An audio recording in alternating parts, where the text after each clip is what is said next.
Hey, I'm Dustin. And I'm Steve. Welcome back, listeners, to the finest phototainment in the world. That's right, you're listening to another episode of the Wedding Photo Hangover podcast, an irreverent look at wedding photography. This podcast, like aspirin, will help you recover from your wedding hangover. Dustin. Steven. I made a huge mistake tonight, and I went to,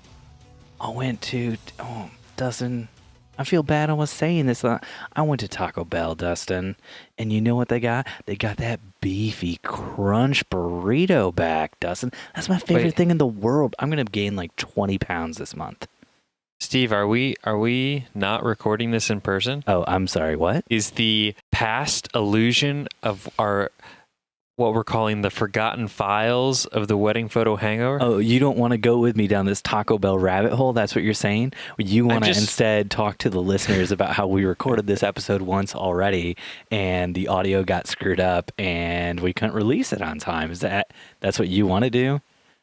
I just want to say it's... Because when I bite into the beefy crunch burrito, it's like this amalgam mash of like beef and crunch, I want to say, and it's just so good in my mouth feels and then also in my tummy feels.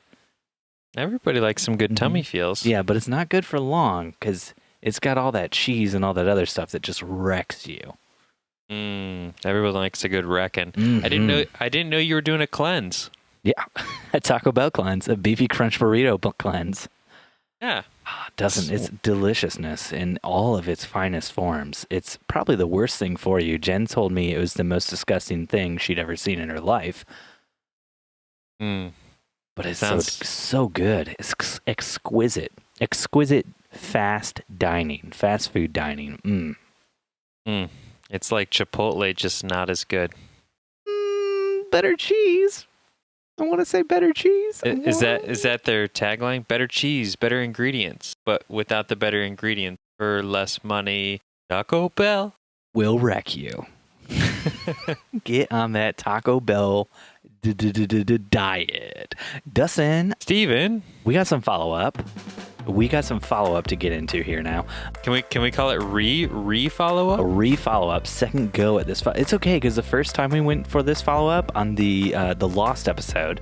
The Lost episode. Yeah, the Lost episode. Dustin. Steven. Jen and I talked about shooting weddings where the bride or the groom was in a wheelchair, but neither Jen nor I really had any first-hand experience shooting a wedding like this. But yeah, you have, Dustin. So fill us in. Give us the deets. What you do. I am a true professional, like Steve said, where I have shot all weddings of all kinds. Oh, that was a good one, Steve.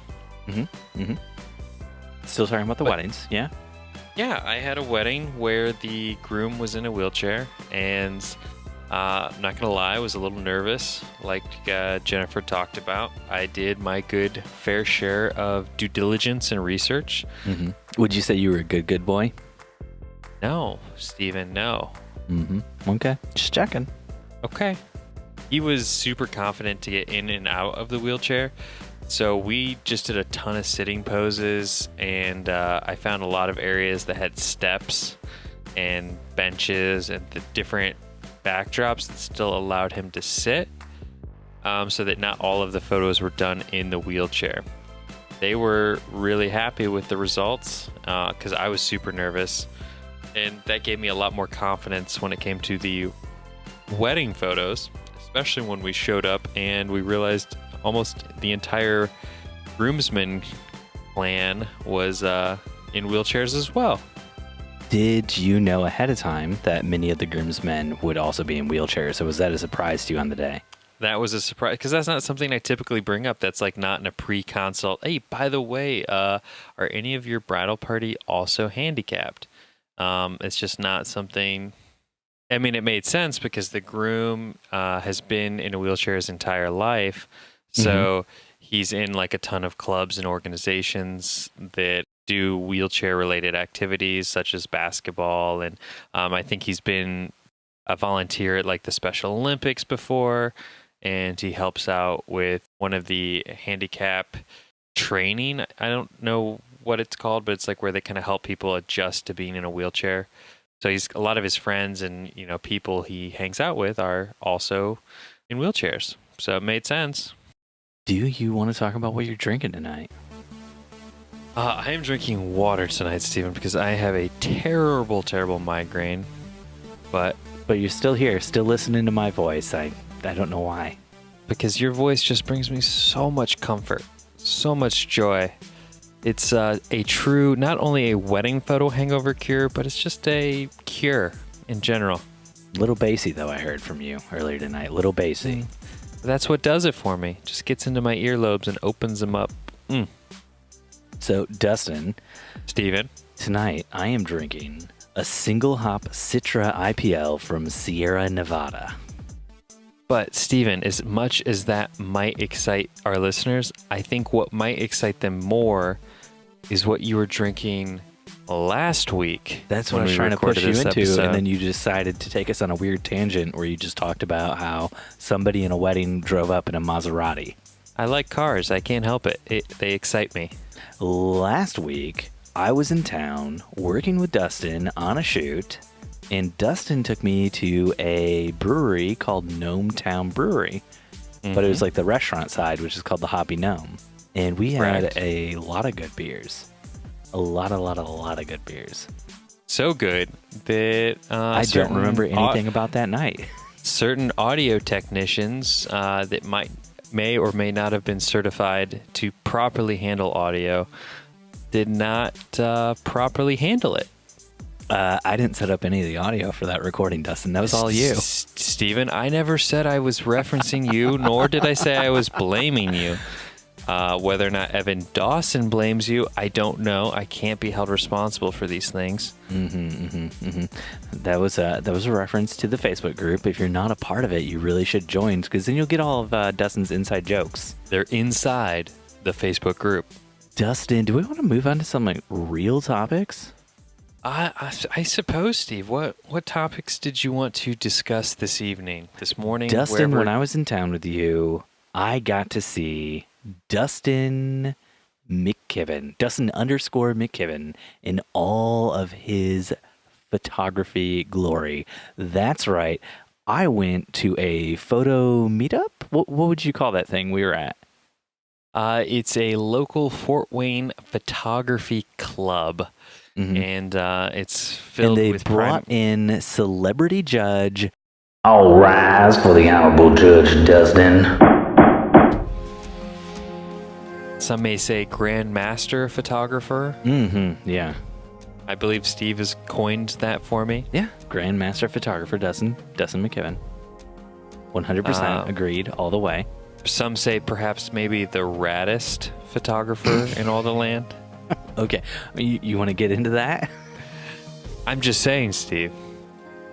So, I refuse to let all the lost episode be lost. What Dustin's getting at there is during the photo contest that Dustin was judging, he went through, and can you kind of just explain the process of what you were doing? Sure. So each month, the group as a whole submits images to be judged in certain categories. I think there's typically 4 categories.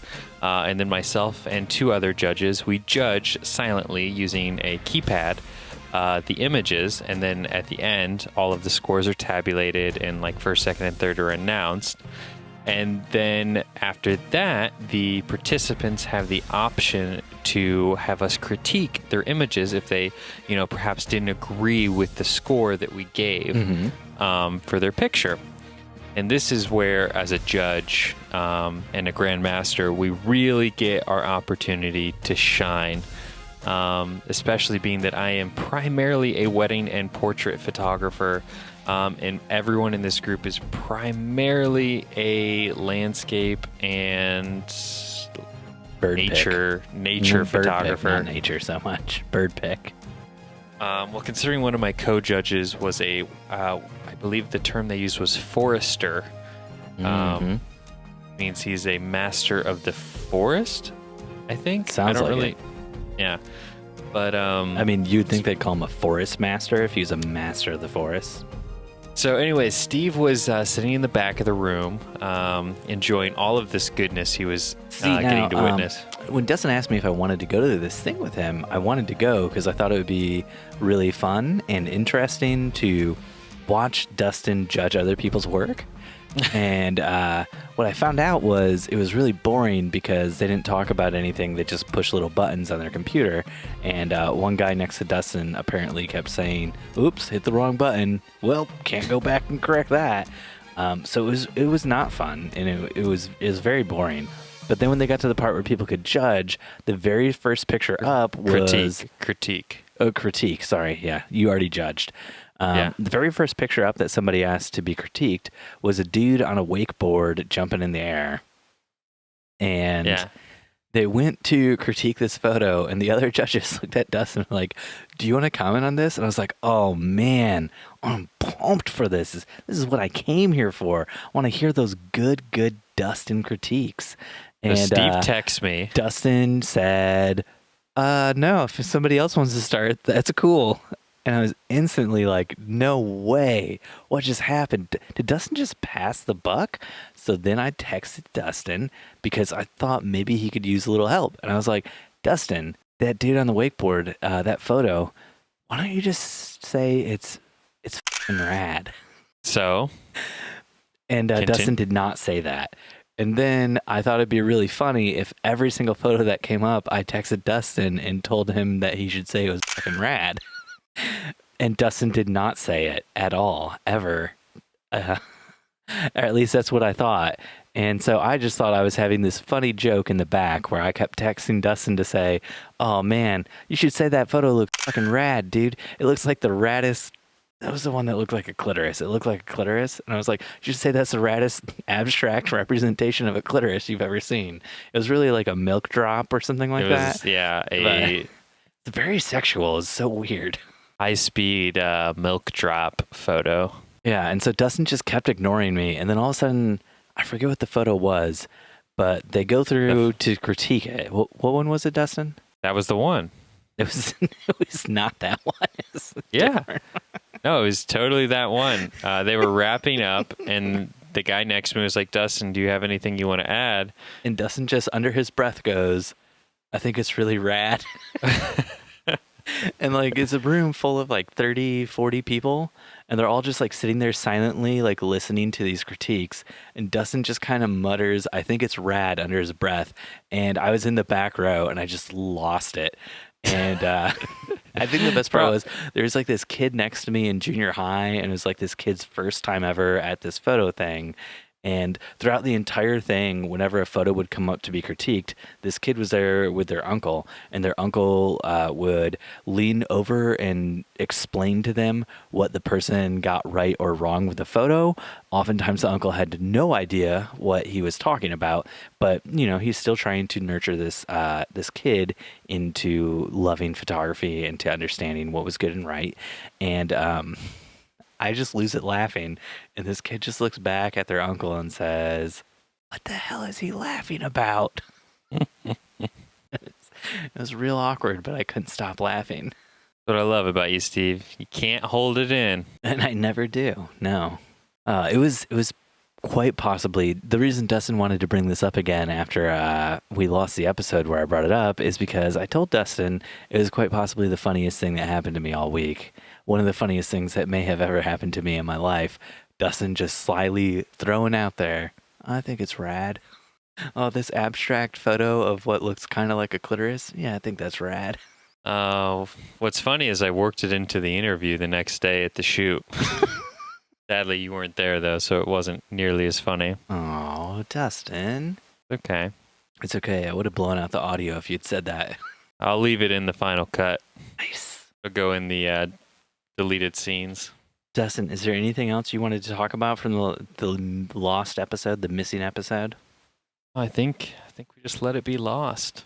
Just let it be lost? Okay. Because Dustin did this whole thing where he tried to make me talk about my time in the Dominican Republic. And that was last weekend. It was very much like listening to your aunt and uncle tell you about their trip to Jamaica. And it was real bad and real boring. And I'm very glad we're cutting it. Well, let's cut the boring part about the actual wedding that everyone cares to hear about. No, nobody wants to hear about that. Irrelevant. Everybody's like, Aunt Margaret, show me them pictures. What that beach look like, Aunt Margaret? I think what we really want to do, Steve, is we want to take a quick little tiptoe into what I'm calling the drone zone to hear about your drone flight, Steve. Okay. What Dustin's getting at, what he said he wanted to know more about was there's several things that went wrong at the wedding in the Dominican. So without further ado, let's cross over into the drone zone.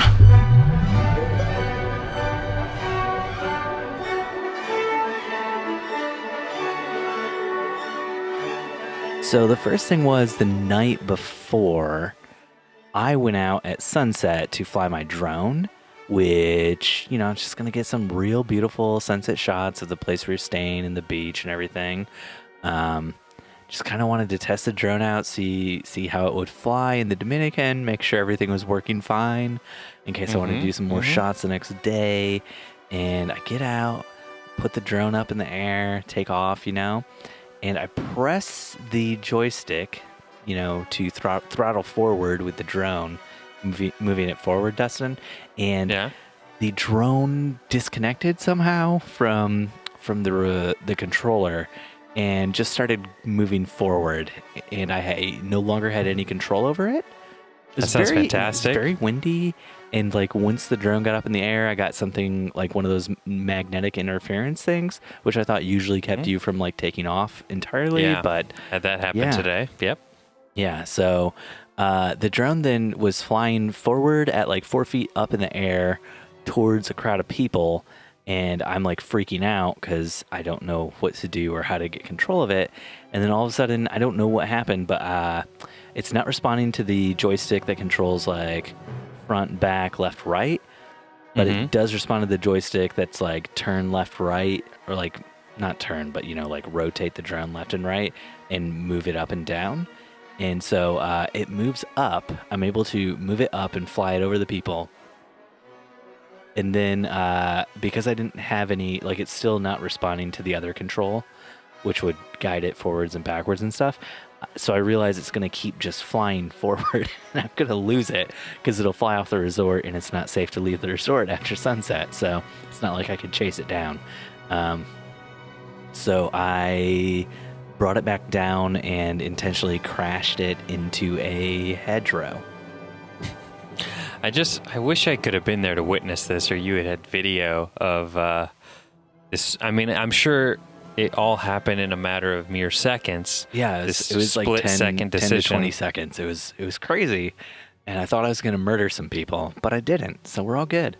And then the next day I took the drone out, and I decided to try to fly in an area where I couldn't see anyone anywhere around me, and then it worked and everything was fine. So I mean, silver lining is the resort now doesn't have to trim their hedges. Right? Yeah, silver lining. They just got a drone shaped hole going partway through one of them. Now sponsored by DJI. Oh man, but you got the shots you needed? Yeah. But the other thing that happened was, so the bride, the day before her wedding, the bride being my sister-in-law, Jen's sister, we were on like a catamaran, and we were all like drinking, having a good time. We went snorkeling and did like some swimming at like a sandbar, like sort of thing. At one point in time, something happened that was really funny. I probably shouldn't say what it was, but it was very funny. And the bride laughed so hard that like she came down under the force of her laughter, like brought her face down and hit it against one of the metal railings and gave herself a black eye. And then the morning of the wedding, the groom was playing golf and he got stung in the face. So both of them had swollen faces during the actual wedding ceremony. So did you start like a hashtag, like hashtag we so swole? That would have been great, but no. Oh, damn. Steve, come on. I expect more. Sorry, bud. I wasn't on my A game. I wasn't thinking. Also, while I was there, so I was because shooting you were drunk all weekend. Yeah. Also, while I was there, I was shooting a time lapse one morning, and while I was shooting the time lapse with my camera, of the sun rising. I was like, you know what? I'm just going to throw my iPhone down in the sand and shoot like a time lapse of like the waves and the beach and everything. Some cool cloud movement out there. And it seemed like a really awesome idea and a good thing to do at the time because the waves were nowhere near me. And then about 10 minutes later, as the tide was apparently coming in, which I thought it was going out at the time, I was wrong though, and a wave washed up and hit my phone and also the tripod. But the camera is fine, but the phone did get a little bit wet. And then I made the mistake of trying to plug it back into my charger when I got back to the room without like drying it out, the lightning port, because the phone's water resistant, but the lightning port still, not great. And I destroyed our lightning cables to charge our phones. I love how you said you didn't want to talk about all the boring elements of the wedding week. Well, last time you were like, so what was it like on the beach? What was it like in the sand? Like, I want to skip that stuff. Like, I don't want to be like, Jen and I went for a ride in some dune buggies, and it was real cool. It's hella cool, dog. I don't care about any of that. But, like, talking about people getting black eyes, that's fun, buddy. I want to know more about, like, what adversity you had to overcome to shoot this wedding on the beach. Oh, yeah. Well, I was doing photos, and I made the mistake of saying I'd try to get some video, too. So the entire time I was shooting, I had one camera set up on a tripod recording video, another like a DSLR, a 5D Mark III, and then I was shooting the wedding with the 5D Mark IV doing photo, and I was like, I could try to switch back and forth between photo and video. That's a terrible idea. On my 5D Mark IV, and that would really suck and be terrible. And I was like, you know what? They don't really care that much about like the video stuff. They just want something recorded. So I'll just hold my phone up and get a few shots with my phone doing video. And what that turned into for some reason in my stupid brain was I'm just going to let the phone roll the entire time. And I'm just going to hold it up and try to keep it steady. And, if I can use any of it, I will. So for 20 minutes straight, I was holding my phone in one hand and then bringing the camera up in my other hand. And at the end, both of my wrists hurt really bad. This is a bad idea. I think what you should have done in retrospect is brought me with you. Yeah. I wish you wouldn't have been in Connecticut. Otherwise, I could have brought you with me. Well, my shoot was canceled. I could have easily come. Yeah, I already had plane ticket vouchers. Too late for me to book you a room and a plane ticket. I mean, I guess you could have just shared the bed with me and Jen, right? Yeah. That is Dustin's style. That is my style. Up right in between us. It would have been great. I don't have any boundaries. That is 100% true. Dustin. Steven. Do you want to move into Q&A? Q&A. Let's do it, bud. Let's do some Q&A. But Steve. Yeah, so good friend of the show, Mr. Lucas McBride of Unscripted Visuals. Danny McBride's brother. Danny McBride's cousin. Okay, cool. Twice removed from Aunt Darlene's side. Oh, nice. But not to be confused with Lewis McBride. Mm-hmm. Okay, just making sure you're on the same page. No, totally. That's Uncle Jack's brother's kid. Can you talk more about the McBride family tree? I think our listeners are really loving this part of the podcast. I know I am, and I would really love to hear you break it down. Like, where do the McBrides trace their heritage back to? To a little village over in Italy. Italy, with the last name like McBride. I know. It's actually a funny story. So there was a Joseph Mickle. He came over from Ireland. Okay. Yep, he came over from Ireland, but then he was killed when he landed on the shores of Italy. So this has nothing to do with his heritage or his lineage, because he was killed on the shores. But he had this barrel of brides. A barrel of brides. So he was a slaver. That's what you're trying to tell us. No, because in Ireland, bride is a type of cheese. He had this on his boat. And then this family found a bride him. Barrel. Yeah. And definitely they not said, selling women. and they saw him, and he had his name tattooed across his chest in true Irish fashion. And they saw Mickle and Bride, and they're like, from now on, this is the village of McBride. And not Mickle Bride? No, they thought McBride had a little bit better branding opportunity. Nice. Yeah. So that's where they hail. Man, it was great to hear the story of Luke McBride.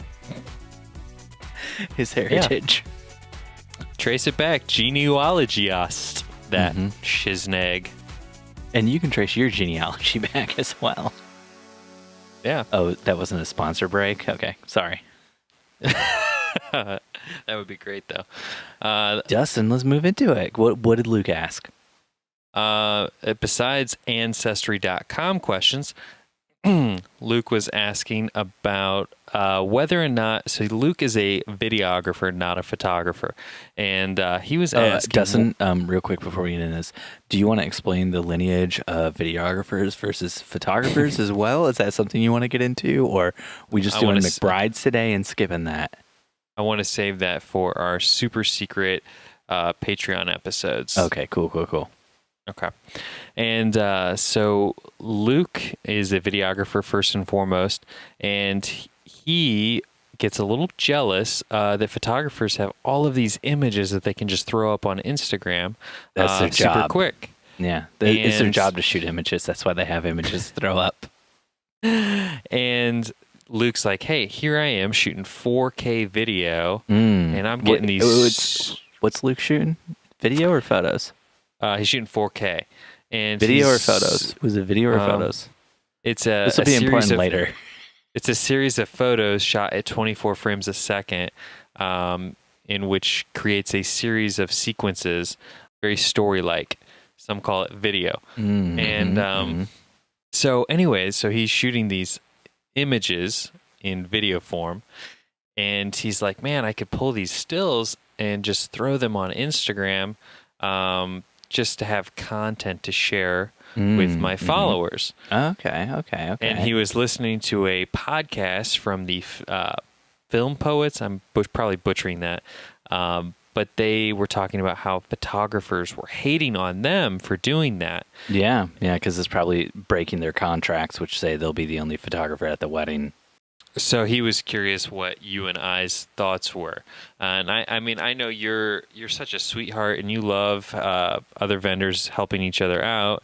And I know how you like to empower other vendors to help their own businesses, regardless of things like contracts or what other people might think. Yeah. No. Yeah, I got it. I figured you would be all about letting videographers share stills. Yeah, no, that. Let's just say, like, we're shooting a wedding with a videographer.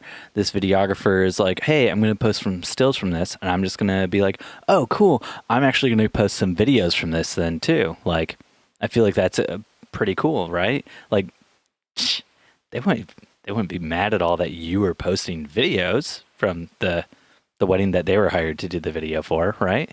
Correct. Yeah. Yeah. Yeah, and it wouldn't be a breach of their contract that said that they'd be the only videographer there if you were posting videos at all. Correct. Right? Yeah. Correct. Yeah, so I mean, I think we cleared that all up. And no, gosh, this is the stupidest thing ever. Look, here's what it comes down to. As a videographer, whatever you shoot, you own the copyright to. You can do whatever the hell you want with it. Where it gets a little bit murky, though, is if you're shooting a wedding and the photographer has something in their contract that says they will be the only photographer hired. Now, if you start sharing still images, there's a very good chance you're in breach of the photographer's contract with the bride and groom at that point in time. So what happens in that scenario then? Let's go down that rabbit hole. Let's go down that rabbit hole, yeah. So let's role play. You're a photographer, dare I say, and you're at a wedding, and the videographer posts some stills, and what do? What does the great Stephen Van Elk do to handle that breach of his contract?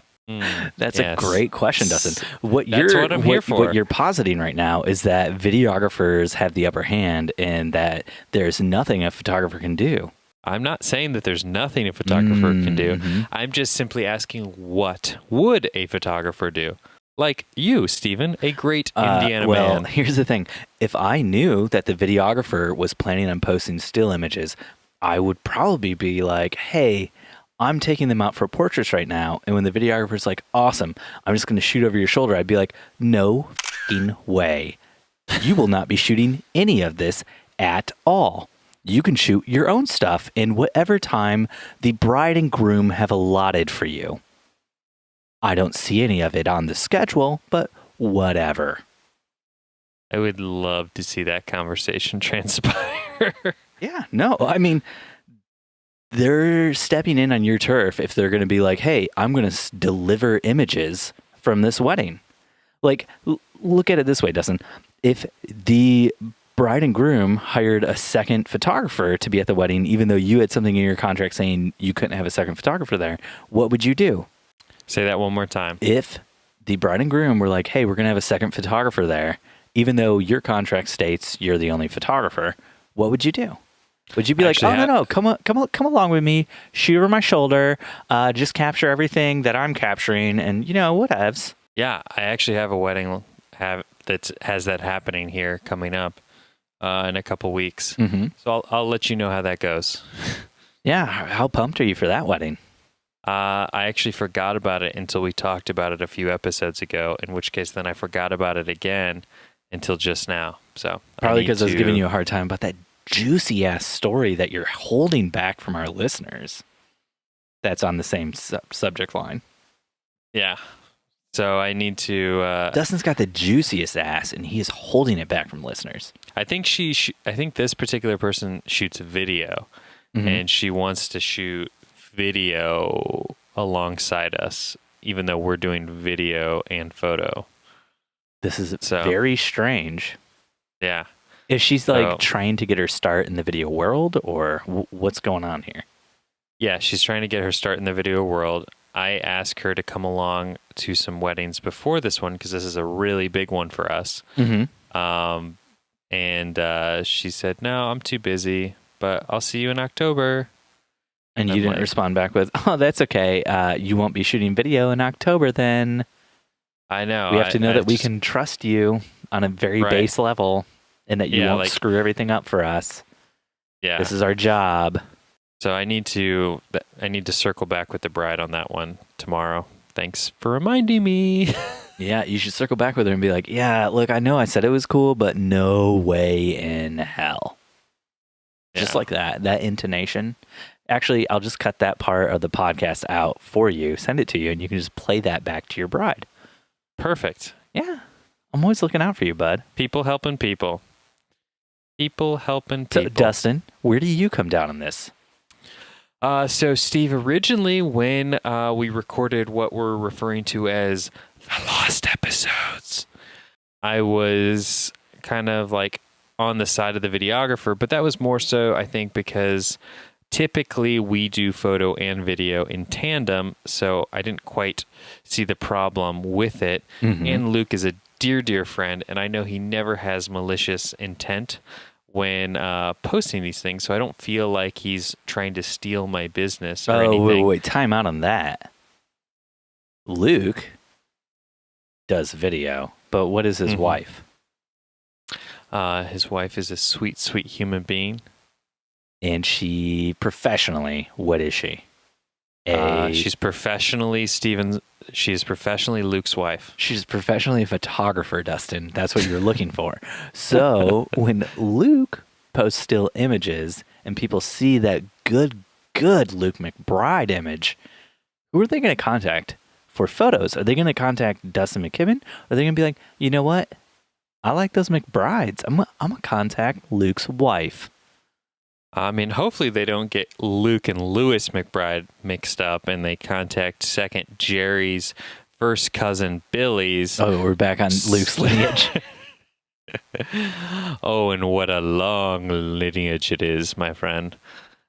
But so now that I've given it some more thought and had an extra week to digest the topic, I feel that Stephen made some valid points in his first argument or go around. I didn't make any valid points today, but last time I made such good points. Yeah, you guys missed you guys all of them. missed so many good points.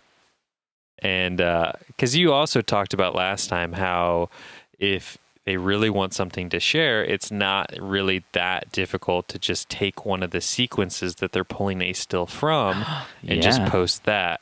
And no, I've been sitting on that one. I was going to whip it out in case you tried to like disagree with me like you did last time, but you didn't. Well, I was trying to play devil's advocate. Now last I'm bummed time. out, Dustin. I wanted to just whip that out, but you... Man. So one thing I see videographers do around me is when they shoot something that's like, oh, this parts of the day was so cool, I want to share it. Instead of sharing a still image from it, they'll just share like a 4-second clip. So when they shoot something, does it get real bloody around you? Oh my gosh, it gets the bloodiest. Welcome to hunting season here in Indiana. That was so bad. That was so bad. Is that too redneck for you? It was the fact that you were taking shooting, which is something everybody says about photo and video and trying to make a shooting joke. And we've been doing this for over a year and we hadn't done it yet. And I was like, fingers crossed we'll never do it. And then you did it. It's because all I've been seeing today on Facebook is everyone and their brother posting pictures of the deer, the poor Bambi they killed. And I'm just like, why? Welcome to Indiana. Welcome to Indiana, where we teach our kids that it's something to be proud of to hunt and kill some innocent little beast. Yep. I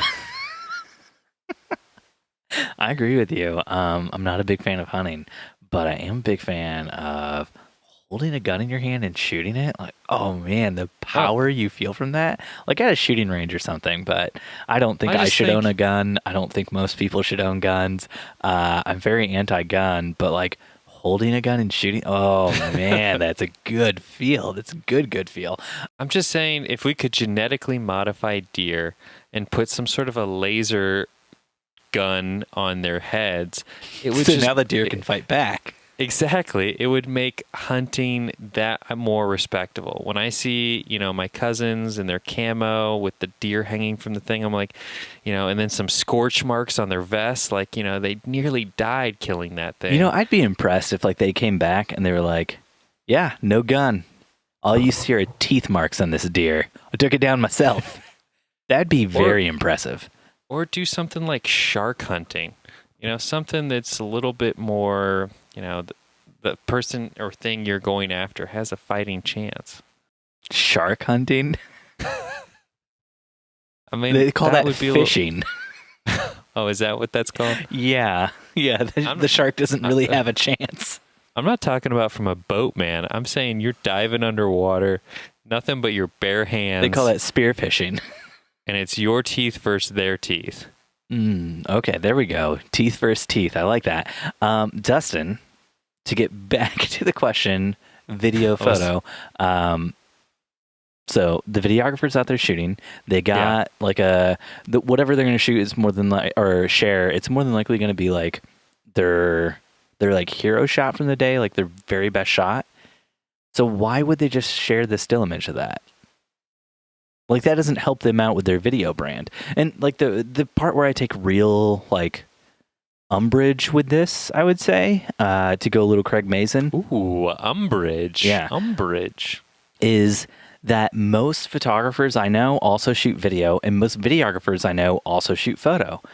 And so when they start sharing still frames, and I know this doesn't apply to Luke because Luke only does video, but when a videographer starts sharing still frames, what they're doing is promoting photography for themselves. And since most of them are shooting with DSLRs anyway, it's like they're not only directly competing with you, now they're using like the wedding they shot with you to compete with you.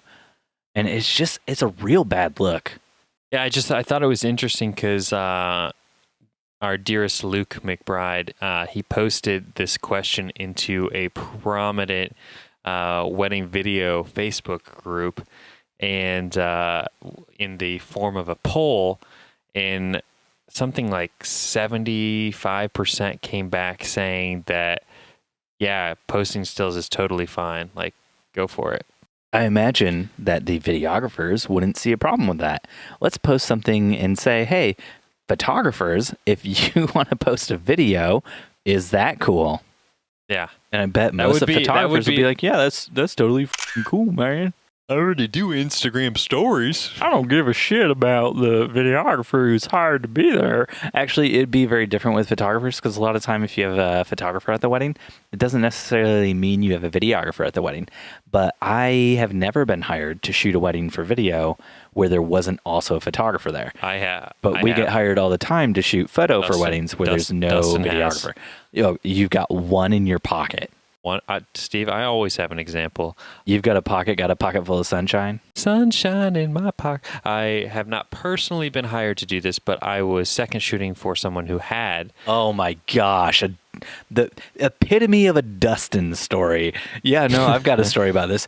I haven't personally, but I know someone who told me a story. No, I was at the wedding. I was at this wedding. Oh, were you at the wedding? I was second shooting. Were you at the wedding where he told you about the wedding where he did video and there's no photographer, or were you actually at the wedding doing video where there's no photographer? I was actually at this wedding. Because it was super awkward because he always asks, because I've learned most of how I handle video through him. This is my good friend Brian Myers, who co-owns Anchor Films. You might know him. Okay, I'm going to cut that weird little humble brag plug thing out. That wasn't a humble brag. What the hell was that?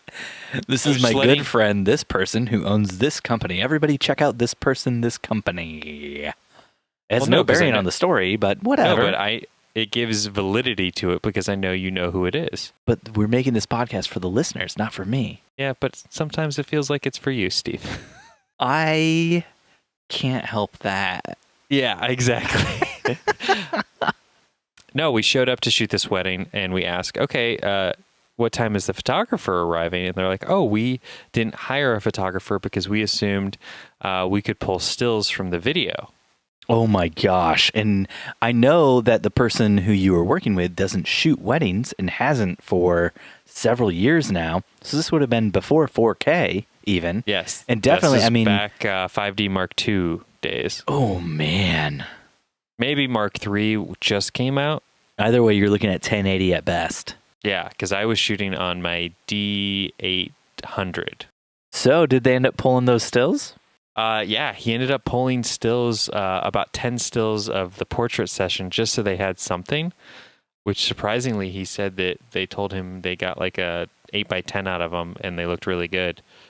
But yeah, it was like, I guess, a bit of a miscommunication when they booked where I think they must have asked if they could pull stills. And he said, like, yeah, like kind of nonchalant, like, yeah, you can, like, our videos are so good nowadays, you can pull stills from them. Now, but not in a reference point where you shouldn't hire a photographer and solely base your photos off of pulling stills from my video. I mean, I would like to issue a warning to all of our friends out there who are photographers. Like, videographers are coming up and they're going to eat your lunch because they're shooting 4K all day and they can pull stills that'll be high quality. Where they can't match you is they're shooting horizontal all day. They can't shoot vertical. That's the only place where you can beat them.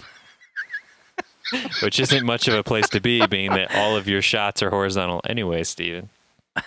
That's just me, Dustin. That's not the people listening. I've been shooting a lot more vertical shots recently because then it's easier to share to my Instagram story. Yeah, I was going to say, preparing for Instagram stories. I hate social media. It's ruining my life. The iPhone ergonomically is designed so much better to shoot video vertically, one-handed. Mm-hmm. Mm-hmm. And the image stabilization in this new iPhone, holy cow. It is. And I want to take a moment to all the listeners out there who've been sending me comments on my Instagram stories video.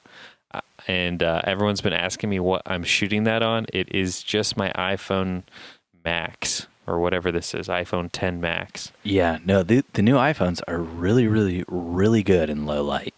But they do have kind of like a hyper-realistic HDR, like weird sort of look to them. But it's better than what we had before, which was iPhones that couldn't really shoot in low light. So Yeah, I've been having a lot of people asking me about the video, like the video portrait mode type thing I've been doing. Mhm. Oh, and this is a thing too. The iPhone X, the iPhone XS, and the iPhone XS Max. This is the first time that they've put out like the bigger phones where it's like ever since the 7 came out, it's like the 7's camera is good, but the 7 Plus's camera is much better. And so this is the first time where the XS and the XS Max, they actually have everything the same camera-wise in both of the phones. So you don't have to get the XS Max to get everything Dustin's got going on photo video-wise, because that's all included in the XS as well. That's right. It's not included in the XR, though. You get nerfed a little bit there. But I do love my phone. It takes some really cool-looking stuff, man. Yeah. Yeah. Yeah, the phone is such a good photographer. It's almost like it doesn't even need you. Doesn't. I'm lucky it brings me with it. Dustin, do you want to do another question? I think we got time for one more question, Steven. This one comes straight from Cassie May Monnier. I know you guys have touched on pay for associate photographers, but what I would like to know, what are the pros and cons of associate photographers? What are the best tips for starting up associate photographers with your company? Dustin? Steven? Got anything to give me, baby? Well, you guys have been crushing the associate game longer than I have. Thanks for listening to another episode of The Wedding. Are you going to do this thing again where you talk about how we've been crushing it so hard? Even though you were on the last episode of the podcast where I was like, please don't say that. Well, you guys have been. I hate you so much. Dustin. Unless there's something you'd like to share with us that contradicts this point. You have associate photographers. You're doing associate photography. Singular. Yeah, no, I mean, you're working it. You're booking stuff. I would guess you're probably booking more than Jen and I. You are a high volume wedding photographer. Two weddings this year for our associate. Okay, Jen and I booked a few more than you. Okay. Yeah. That's fair. We have had our intern, however, shoot about 5 events that are not weddings, like galas, nonprofit, dealios, birthday parties, and she's been crushing it. So we'll probably try to figure out a way to work. She actually just finished up doing a documentary for you on the McBride family lineage. That's how you have so much information on everything about Luke, right? We flew her to Ireland. We flew her to Italy. Yep, she is quite the McBriddle. Not the McElbride, as you stated earlier in your convoluted story. It's just McBriddle. It sounds like she's a McDonald's menu item. Oh yeah, no, I went to McDonald's this morning. I picked up 2 of them McBriddles. Well, so we sent her to discover the lineage of the McBride clan, and what she ended up unearthing was the discovery of the McGriddle, which was actually a translation error from the McBriddle. Okay, yeah, no. Which went back to a brittle breakfast sandwich coined by St. Charles McBriddle. Oh, yeah, no, the brittle breakfast sandwich. I'm well versed in this. It was a sandwich made entirely of toffee. Toffee, is that it? Yeah, you could break your teeth on one of those. It was a candy snack for breakfast. In Ireland, the buh sound makes more of a guh sound, so McDonald's coined it the McGriddle. We have a whole expose coming out early next year about it. Riveting stuff for our Patreon listener. Riveting stuff. It goes back and it even traces to the fact that the griddle that you use to fry up bacon, maybe make pancakes in the morning, getting all them good breakfast foods in. That was actually originally called a brittle because they broke so frequently. Correct. And Steve, don't ruin our documentary before it even comes out. Dustin, do you want to talk about associate photographers or not? Can we answer these questions? Sure. So associate photographers begins much like it does for most people, for us, where essentially we had what I'm calling a funnel of weddings coming in. Are we talking about marketing funnels again? And you can only shoot one wedding a weekend, and you have a overwhelming amount of inquiries. And after a while, you just get sick of turning them away, and you try to figure out a way to capitalize on that. And we've tried out associates. We've had, what have we had? I think we've had 3. I think we're on our 4th at this point. And just for the record, every single one of Dustin's associate photographers that he's worked with, the relationship has ended with Dustin looking at them and saying, "Et tu, Brute? Et tu, Brute?" See how good he is at it? He's had a lot of practice. This is why didn't you go to Italy? Why did you send your intern there?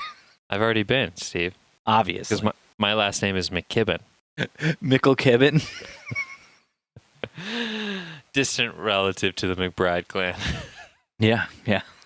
But yeah, so now we are on our 4th associate photographer. She started last year, did a couple weddings for us last year, and we're trying to figure out a way to kind of hone and refine what we're doing in order to give her more weddings for the following year.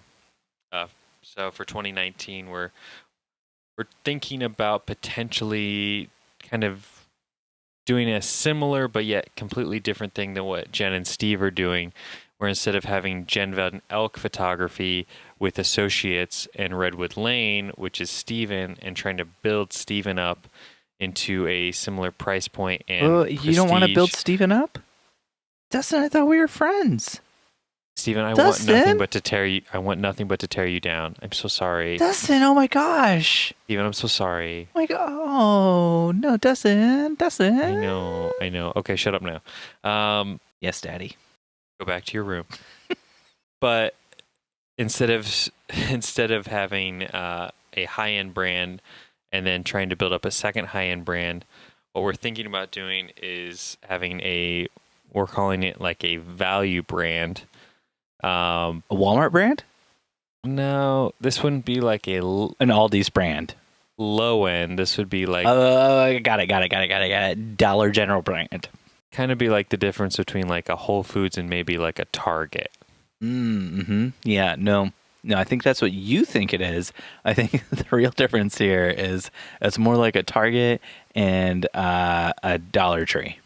So what we're thinking about doing is, instead of trying to book our associate under our own Dustin and Corinne photography brand, moving the umbrella over to a separate name. So that way when brides inquire... Oh, Dustin, I got the best name for it. I'm waiting. Dollar Kibben. McDollar. Oh, that's good.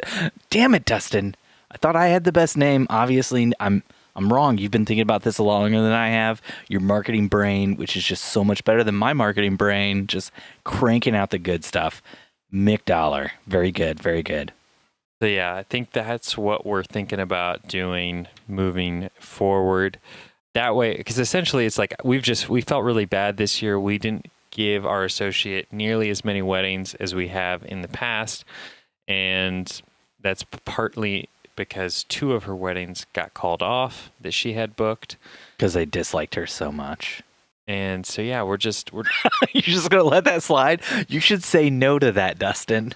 So we want to maximize her revenue. Does your associate photographer listen to this podcast? You should really go back in time and say no to what I said. Steven, I can't say things that I don't mean. Steven, don't have an asthma attack on the podcast. I don't know your address. I can't call EMS. Okay, I'm at my sister's house. She wouldn't know my address anyway. That's what I mean. I know your actual address. It's, as I say it on the podcast for millions of listeners, it's 12345 Indiana Noblesville Lane, Deer Hunter Street, Elm Street, Deer Hunter Street, Camo Lane, SteveShootsGuns.com. That's a little bit about what we're doing with associates, and it's an evolutionary thing. But you and Jen have kind of decided to go in a different route with your program, and Corinne and I are really interested to Please learn explain from, my program to me so that I know what you're talking about. well, from what it sounded like last time we talked about this, you guys essentially have, the problem of having so many weddings coming in that you don't want to turn them away, that you started booking other people out. But unlike me, who I had trouble finding associates that were reliable, you guys seem to be in, no short supply of talented photographers. That's just the difference between the Indy market and the Fort Wayne market. Oh, I 100% agree with you.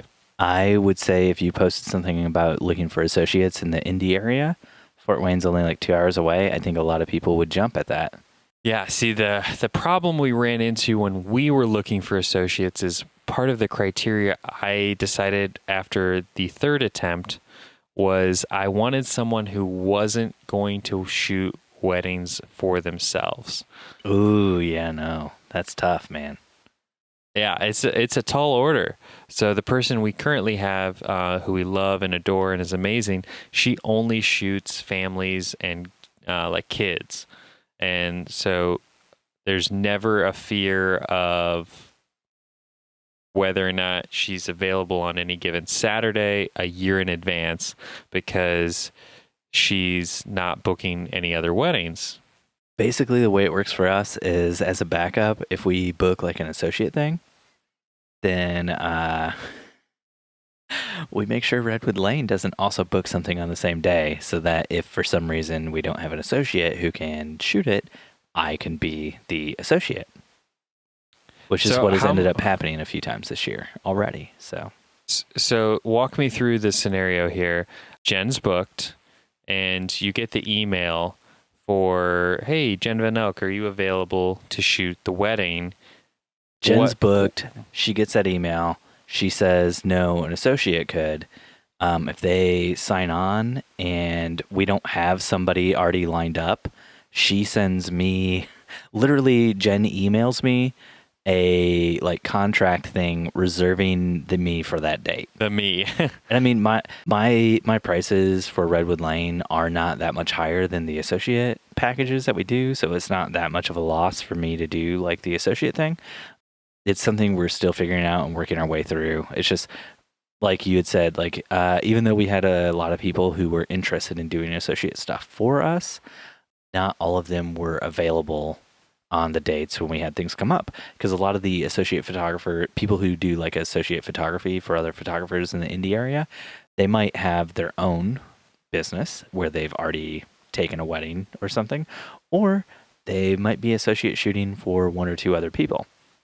And so like that's one of the cool things is like we were able to work with some people who also associate shoot for other people. So like they had really great recommendations from other people, but at the same time, then it makes it a little harder to actually book them because they might already be working for somebody else doing like an associate photography job for them. So yeah. And it's one of those things where it's like there are some people who we wish we could just lock down and just be like, we can guarantee you X amount of weddings a year if you only shoot for us or something. But like we're just not at the point where we could do something like that right now. So it's one of those things that's always frustrating because you're always trying to work through it and always figure something out. And I mean, the whole point of the associate thing was so Jen would be shooting less or I would be shooting less. And it just feels like I'm shooting more. Let's back it up. Cassie asked, what are the pros/cons of associate photographers? I gave her an answer on Facebook. The pros are you're working less. Like you don't have to shoot those weddings, but you're still making money. The cons are, of course, as Dustin was saying, it's really hard to find reliable associates. You're not there at the wedding, so you don't actually know how the photos are going to turn out until later. So not only is it hard to find somebody who's reliable in the fact that like they could shoot every single wedding that you book for an associate, it's also hard to find somebody who you know is going to turn out the work that you want. So Jen and I had to do like a vetting thing. I think Jen interviewed 15 photographers before narrowing it down to like 3 photographers she really trusted, based on how many weddings they'd shot in the past, and what their work looked like and their portfolios and stuff like that. And even then, like it's still kind of like a nail biter every single time you send an associate out because you know their work's been good in the past, but like you hear all these horror stories about other people who do associates. So it's like you think you're going to be removing like a level of stress because you can book more weddings and you got these other people working for you. But until like you've worked with somebody long enough that like you just trust them, like you've actually added a ton of stress. It's a tremendous amount of stress. Yeah, it becomes very stressful for you. And then, you know, if you're booking a lot of associate like weddings and you, like Jen and I do, you edit your own weddings, then you've got a lot more stuff to edit. Or even if you don't edit your own weddings, most people don't edit their own weddings, cull their own weddings. So now you've got a ton more photos to cull for every single week. But so, I mean, there's more work, but you can make more money. I know a photographer here locally that had an associate team, and that team showed up and the bride and groom didn't know it wasn't going to be the head photographer, husband-wife team, and the other team ended up just being terrible compared to what the bride and groom's expectations were. Mm-hmm. And they got sued real bad. Oh, wow. Yeah. So it was, I never heard the end result of it, but I know that they kind of went on the DL for a long time. Are they still working? Are they still making money? Have they transitioned into other fields? I think that they're still shooting, but they don't like advertise. It's like only when people like contact them. Mm-hmm. And they don't have associate shooters anymore. I imagine if you get burned once, you're not coming back for most people. Yeah, I think it was a situation where her go-to second shooter, she just was having her shoot with her husband, mm-hmm. and then she would shoot with her husband on those dates, and the second shooter just didn't have the confidence of like posing, and you know, when you're first shooting, you have to have that sort of authority of getting stuff done, and it just, I heard way too many horror stories. Mm-hmm. So, Dustin, what would you say are the best tips for starting up associate photographers with your company? So the biggest thing I would do is I would just I would find someone that you know and trust. I think trust is a huge element. You want to find someone that you would want to probably be best friends with, but also be willing to fire. Dustin, that means you could never be associate photographer for me. Exactly. I just want to be best friends with you. I'd never fire you, buddy. I know, and that's why you could always be my associate shooter. But so yeah, it's like you want that person that you know if their child's sick, they're still going to show up to that wedding. Mm-hmm. And you need that level of responsibility and investment, and it's really difficult to find someone that is going to care that much, especially in an economic climate that we're in where everyone just cares about themselves. So does that have anything to do with our economic climate? It was the hot topic of conversation at dinner tonight. But because your family's in town, so you get to talk politics and economics. Yep. Good times, buddy. And so first you want to find someone that you trust, and then the next thing is you want to bring them to as many weddings as a second or third shooter as possible to really get a feel for what their eye is, what their vision is, and then if you can, let them take over for part of a day on a wedding. Like you kind of act more as the second shooter, particularly during like family portraits or details. Let them shoot the details. Or maybe you shoot the details and then you go let them shoot the details as well. Because, I mean, essentially you are training them for a job. And it's not something that you want to just throw someone into. Our current associate came to, I want to say, 8 or 10 weddings the year prior to her shooting for us as a third shooter alongside Corinne and I. Unpaid or paid? I think some were paid and some were unpaid. Dustin, you didn't pay her? I pay in love, Steve. My love is so valuable to some. Mm-hmm. And that's why we started this podcast. So I could just pour this love out. Wow, that was way too sexual. Best tips for starting up associate photographers with your company, Cassie. What Dustin said? about bringing them on we as a said we second weren't shooter gonna do that. or a first shooter or whatever, and having them take over parts of the day.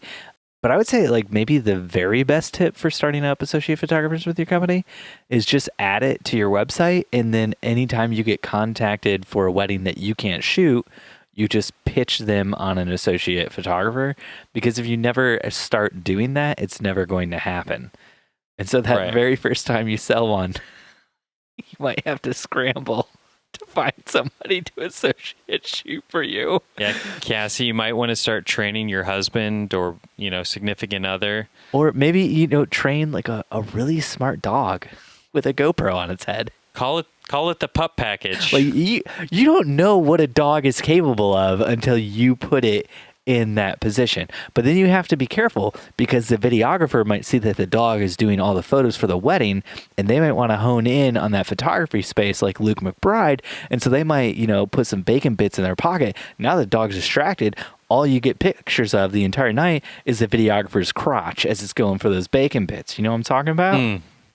Everyone likes Which is why bits. you can't trust a dog to be your associate photographer, Cassie. I'm sorry. Thank you for listening, listeners, to another episode of the Wedding Photo Hangover podcast with Dustin and Steve. If you want to help us out, jump on iTunes and leave us a 5-star review.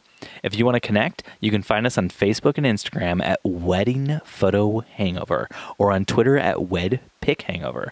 Or you can jump on into our Facebook group. It's just called Wedding Hangover. You got to answer a few questions to get in, but we're going to let you in as long as you're just super cool. Just super, super cool. Super cool. But if you're listening to this podcast, I already know you're super cool. If you want to find Dustin, he's on Instagram at Dustin_McKibben, and Steven is at Steven Van Elk.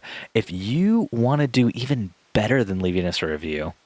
Stop, Steve. There's more? There's more you could do. You can jump on to anchor.fm/wedding photo hangover, and you can sign up to support the podcast monetarily, because money speaks. And speaking of speaks, thanks for listening, and we'll see you next time your head is pounding, your limbs feel like dead weight, and your entire being aches for the sweet embrace of death. That's right, next Sunday after you shoot another wedding. Dun, dun, dun. Oh, hey, Dustin, I didn't mention this to you, but we've been doing the whole Anchor support thing since sometime this summer was when it started. We're officially... We're now rich? We're rich? I wouldn't say that. I definitely would not say that. I can buy a boat? No. I can buy a boat? No, Dustin. Do not buy a boat. Corinne, you're going to lose... Call the guy. No, we're getting a boat. You're going to lose all your money, Dustin. Don't do this. Oh, we just bought a yacht, Steve. Jen, call our guy. We got to sink his boat so he can get the insurance money. We need that boat sinker guy. Is he a McBride? Probably. Isn't that how the first McElbride died on the shores of Italy? Yes, by an assassin. No, we're technically professional podcasters now. Before, this was just a hobby, but since this summer, we've officially transitioned into professional podcasters. Dustin, how does it feel to be a pro? Steven, I don't know about you, but the moment this mic thing got mounted on my desk... You started telling people you were a pro. Every job I apply for, first thing on the resume, professional podcast E. Not professional podcast E. Yeah, and by every job he applies for, he means like when a bride and groom contact him, he just sends back, I'm Dustin McKibben, the professional podcast E. And then there's a disclaimer at the bottom, by the way, you could be put on blast on my podcast. And I need all of your vendors to sign this, saying that they could also be put on blast. Love you, Luke.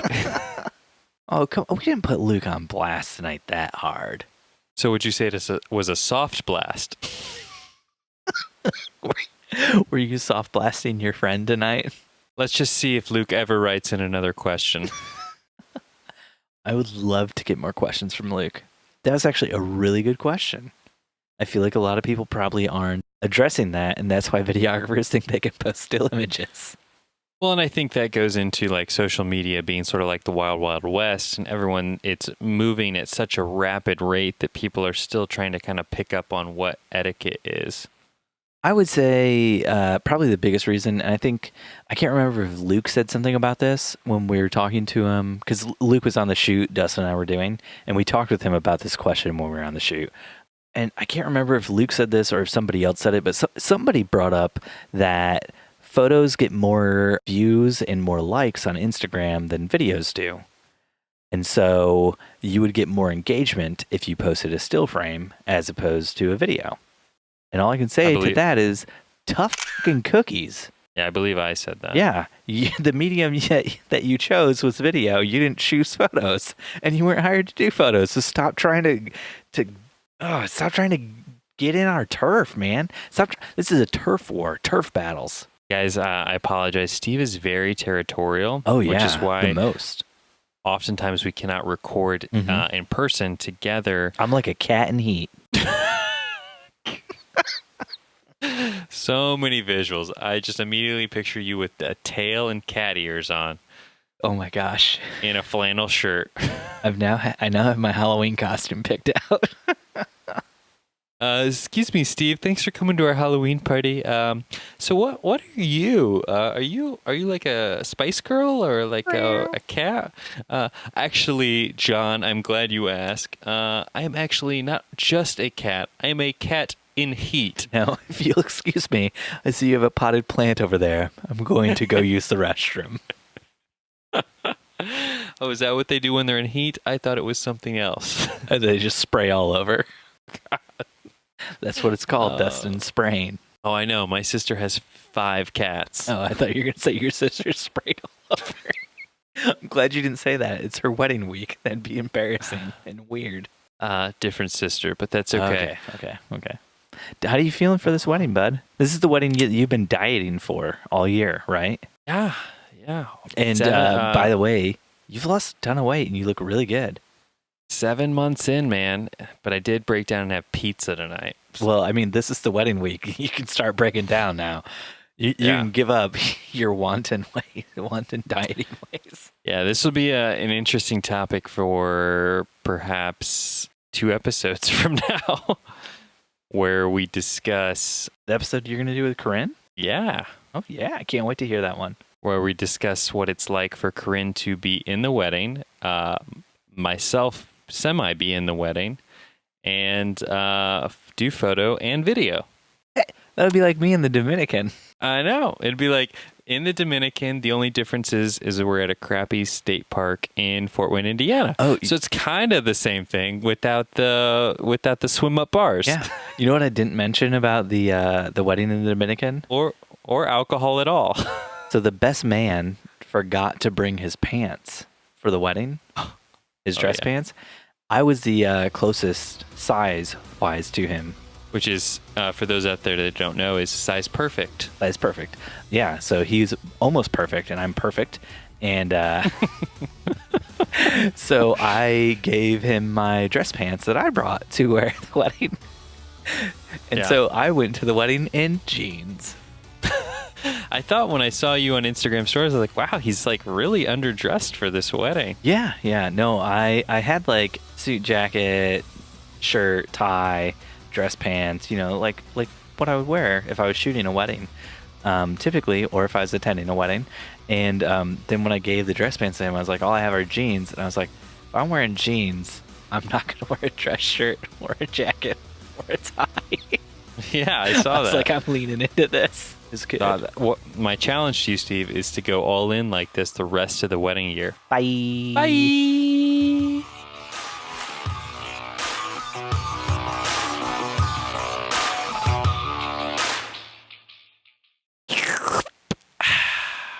That was disgusting. Wedding Photo Hangover was edited this week by Steve Van Elk of Bespoke Tone. Go to Bespoke Tone for all of your photo, video, and audio editing needs.